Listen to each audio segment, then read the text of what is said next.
today's lesson, which political party is better? Robert Kiyosaki, the author of the book, Increase Your Financial IQ, says he is not a Republican, he is not a Democrat, he is not a conservative, nor a socialist, nor a liberal. He is all of the above. For example, as a capitalist, they make a lot of money and they pay little in taxes. As a socialist, they make tax-deductible donation to charities and to worthy causes. So that's the socialist. Our taxes provide a better society. Our taxes care for those who cannot care for themselves. Lesson number 4, many people believe that the Republicans are better than Democrats when it comes to money. The fact is, they do not support their belief. Lesson 5, the Republicans say the Democrats, they tax and spend. When you ask the Democrats, on the other hand, they say the Republicans, they borrow and spend. Lesson number 7, the net result is, regardless of whatever party, the net result is higher long-term national debt of our country. And what happens when we have higher national debt? We pass it on to future generations in the form of higher taxes. So this is a sign of having low financial IQ. And that's the lesson I learned for today on which political party is better. That's awesome, Maria. Amazing. Thank you for sharing that. You're welcome, Alka. Interesting. Obviously, friends, different parties have different views on, when it comes to taxes. So, yeah, that's interesting. Mm-hmm. What I can share from learning about which political party is better, we should not care about what the White House is doing. We should care about our own house, because whether it's a political president, it's a Republican president or a Democratic president, our own house is more important, because we cannot control who wins the party. However, we can control our own house. So whoever is the ruling party, if you control your own house, you're gonna profit, you're gonna survive and thrive, whatever party there is. That's true. Take care of we need to take care of our own home, because at the end of the day, that's where it all starts with us at home. What are we doing at home? How are we sort of the household? So it starts at home, and that's where we need to focus on, not on the external, what the White House is doing, what the government is doing, but how we can control our taxes. So it all starts at home. Yeah, that's amazing. Yeah, absolutely, 100%.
Constant in life.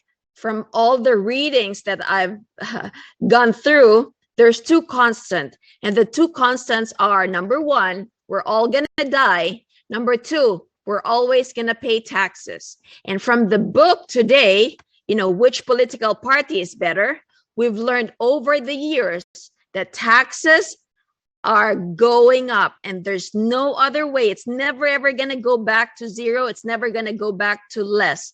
The only way for us to pay all the government's debt is to increase our own taxes. So expect that our taxes, if we're paying 50 now, it's going to go up even higher several years from now. So control what you can control. Control your own house. Don't worry about White House. Exactly. Your house is the White House, and that's how I see it. So if we can control our taxes, if we can learn how we can be in control of ourselves, then we don't need the external. We don't need the government to say, okay, well, your taxes are going to go up. Well, your taxes will go up, as Ria mentioned. I mean, taxes, that is inevitable. We can't escape that. That is a constant.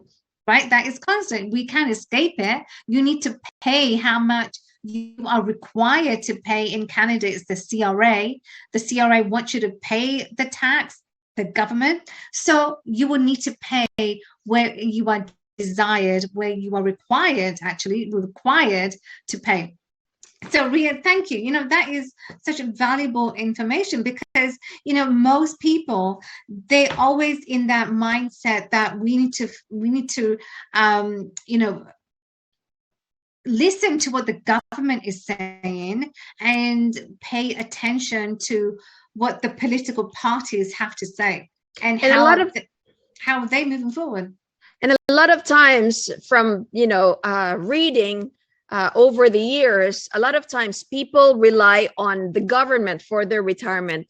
You know, people rely on Social Security, Medicare, or the government to take care of them when they retire, or when, you know, they grow older, where there's no income coming in. And so what I learned here is I cannot be reliant on the government to take care of me or my kids when I grow old, or when my kids grow old, because at some point in time, that money will be zero. Right now, the Social Security and Medicare is in negative. So there's not a lot of funds left, and there's a lot of late baby boomers coming in. So by the time I grow old, there's not going to be enough money. So I cannot rely for the government to take care of me when I grow old. I cannot rely on the Social Security and Medicare. I have to be reliant on me right now when I'm still young and I'm able to change course when I, right now till when I retire. So by the time I retire, I do not care if there's no money in the Social Security or Medicare. Why? Because I took care of my retirement when I am young. So that's what I want to emphasize on this lesson learned. We do not care what party who wins. We care about our own house, and learning finance, increasing our financial IQ is the first step to taking care of our own house.